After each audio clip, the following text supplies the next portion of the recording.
Ito presko po. Sabi ko, naku, ibinibenta pa nila kahit nilanta na.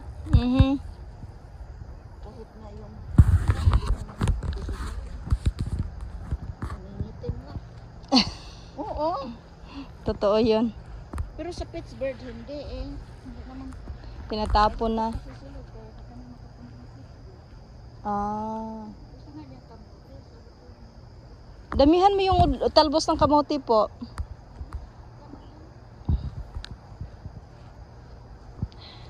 Pag maluto yan, lumiit naman yan.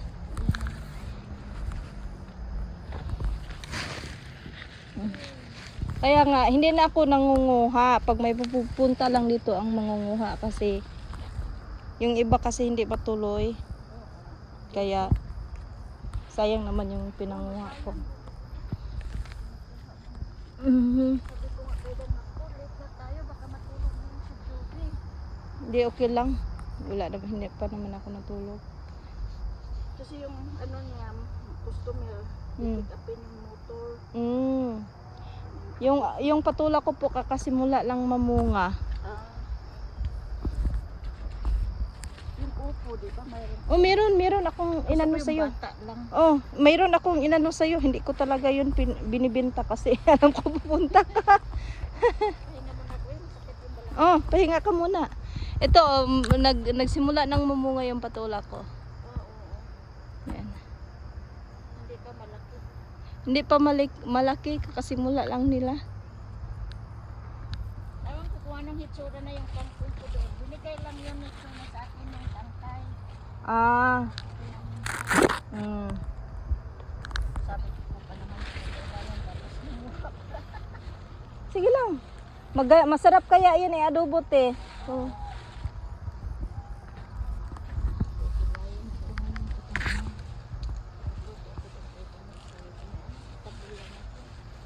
Oh, magluto ka doon. Kakain ba siya ng Pilipino? Ayun, maganda. Kinakain talaga. Kasi itong mga yung mga dahon na mga matatanda na kinukuha ko kasi ito para laging malusog.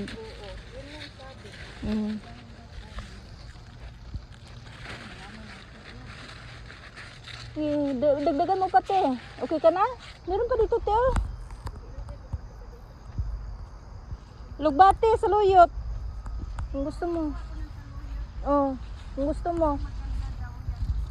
Maganda yan sa fiber.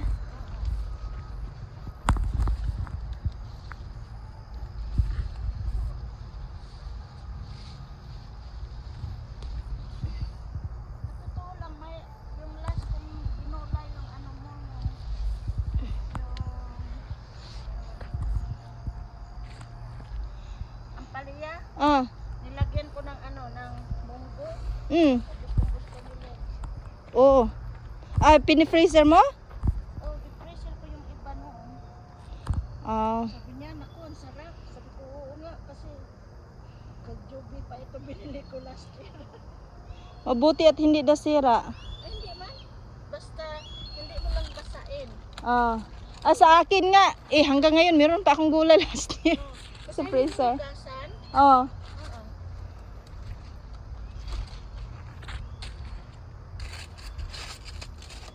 Huwag mo lang hugasan to. Next year mo paluto. Masarap nga lagay sa munggo. Kain ko yan ginawa.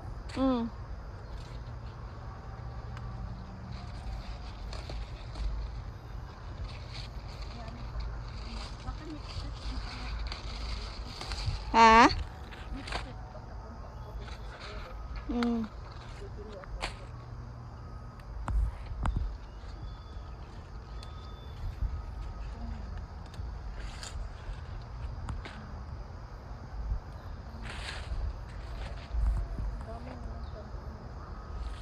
Kuha ka ng kangkong, madali. Mas madali kasi yung papatubuin pag kinukuhanan. Oo nga.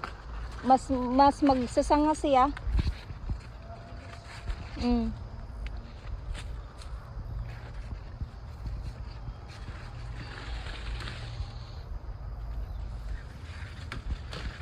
Ito kasi ang ginagawa ko, yung mga dahon, kinukuha ko to. Kaya matrabaho talaga ang pag-garden. Basta may tiyaga ka lang. Pero libre ako ng mga gulay dito. Kahit buong taon, hindi na ako bumibili. Kasi pinifreezer ko yung mga gulay ko.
Marami pa po saluyot dito, te. Pag gusto niyo po.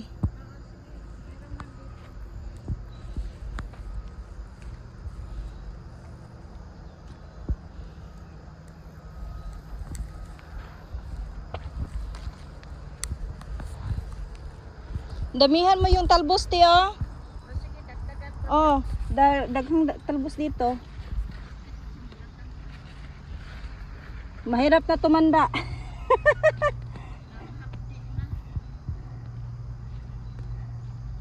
Hindi ka na makapag-garden yan. So, okay lang. Paano ka na mag-garden yan? Hindi na lang makatayo.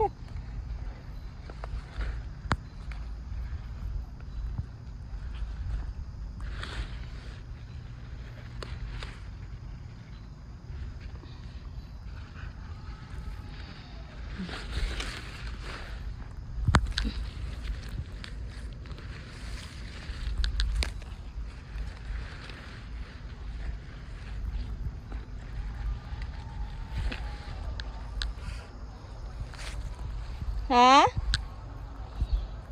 Sa school yun? Sa school.